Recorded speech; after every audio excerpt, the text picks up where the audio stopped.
True crime stories में आपका फिर से स्वागत है, जहां हम रियल लाइफ की कुछ सबसे डरावनी और चौंकाने वाली क्राइम स्टोरीज कवर करते हैं। आज हम आपको हांगकांग के हलचल भरे शहर में ले जा रहे हैं, जहां 2015 की शुरुआत में एक भयानक केस ने पूरे देश को हिलाकर रख दिया था। चाइनीज न्यू ईयर फेस्टिवल के बीच शहर न केवल जॉय से भरा था, बल्कि एक मर्डर के कारण हर कोई सदमे में था। यह तकू मर्डरर्स का चौंकाने वाला और डरावना केस है, जहां एक बेटे ने अपने मॉम डैड की हत्या कर उनके टुकड़े टुकड़े कर दिए, फिर उनके बॉडी पार्ट्स को पका दिया।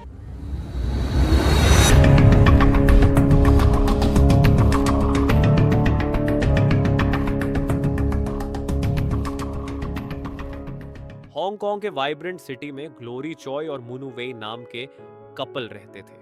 2 मार्च 2013 को उनके अचानक गायब होने से उनके बेटे चिया हो यिंग और हेनरी चिया होंग कंफ्यूज्ड और हताश हो गए। उन्हें अपने मॉम डैड से कोई कॉल या मैसेज नहीं मिला था और उनके ठिकाने के बारे में कोई पूर्व संचार नहीं था।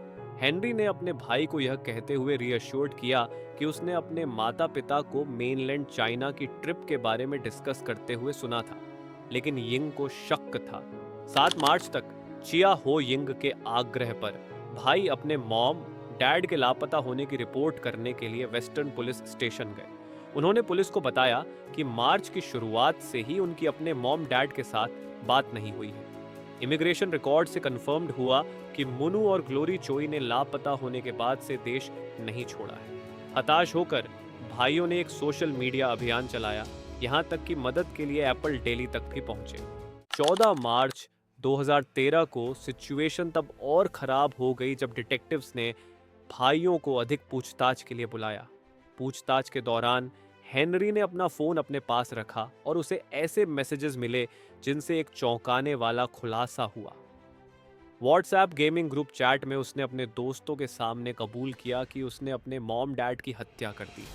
उनके मैसेजेस में एक सोची समझी प्लानिंग और पश्चाताप की कमी दिखाई दी, क्योंकि उन्होंने सच्चाई का खुलासा करने से पहले अपने दोस्तों को अलविदा कहते समय पुलिस को गुमराह करने की बात एक्सेप्ट की।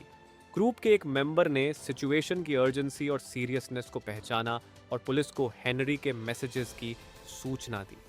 इस स्विफ्ट एक्शन के कारण 15 मार्च 2013 को हेनरी और उसके सबसे अच्छे दोस्त एंगस चन के दोनों को गिरफ्तार कर लिया गया। पकड़े जाने के बाद इन्वेस्टिगेटर्स को हत्याओं के पीछे की घटनाओं का खुलासा करना था। हेनरी ने तुरंत कन्फेस करना शुरू कर दिया। उसने खुलासा किया कि कैसे उसने और उसके फ्रेंड एंगस चन के ने ताकू अपार्टमेंट में उसके मॉम डैड की बेरहमी से हत्या कर दी, फिर उन्हें मीट की तरह काटा और पकाया। पुलिस ने सिर्फ हेनरी की बातों पर भरोसा नहीं किया। जब वे फ्लैट में पहुंचे तो खून से सना कारपेट और भयानक स्मेल देखकर वे दंग रह गए।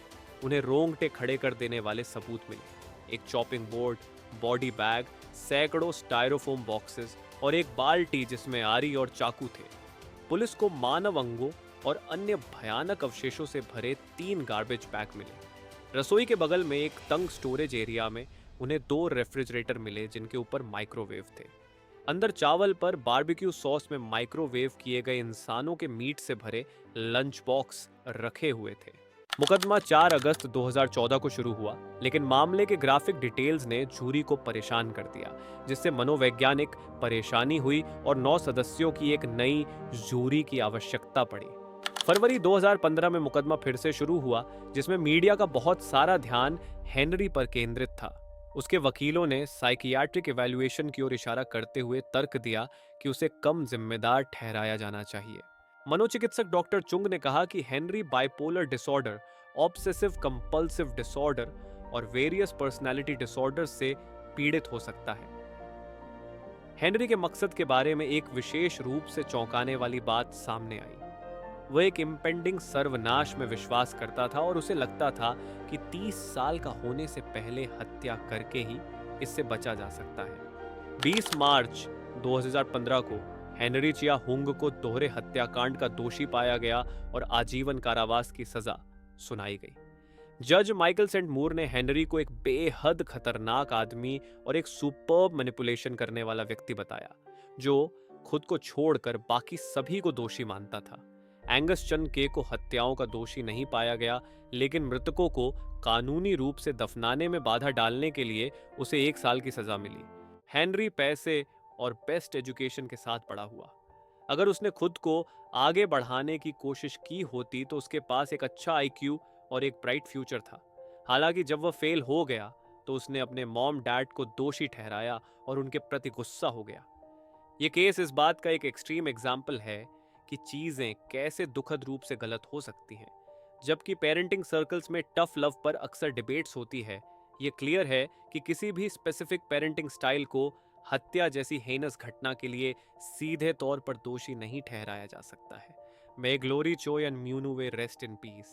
That's all for today. Thanks for watching True Crime Stories. If you found this case as shocking as we did, please like, subscribe, and hit the notification bell to stay updated on our latest episodes. याद रखें, सच्चाई अक्सर अजीब होती है और कल्पना से भी अधिक भयानक होती है।